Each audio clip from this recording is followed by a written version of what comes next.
Si vede dal suo volto i segni di questa campagna elettorale certamente difficile. Che cosa si sente di dire in questo momento? Che abbiamo un compito molto difficile, arduo, le attese sono tante e però, così come hanno detto i miei amici, adesso tocca a noi cercare di fare meglio di come è stato fatto.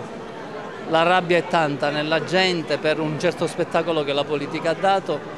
Io credo che sia tempo di rigore, non sia tempo di privilegi, non sia tempo di chiacchiere, ma sia soprattutto tempo di guardare all'interno le cose e cercare di fare qualche cosa per questa nostra terra, che ha mille possibilità.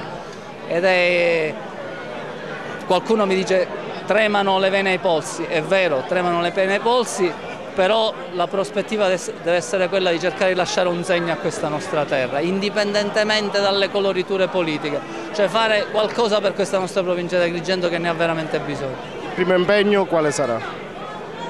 Io credo che la Sicilia ha necessità di rigore, rigore nei conti, ha rigore nei comportamenti, ha la necessità di rivalorizzare l'impegno politico che oggi è in seria crisi, perché è stato interpretato in una maniera che obiettivamente la gente ha compreso essere molto distante dalle istanze quotidiane, e quindi riacquisire questo rapporto con il territorio e con gli uomini di ogni giorno, con la quotidianità.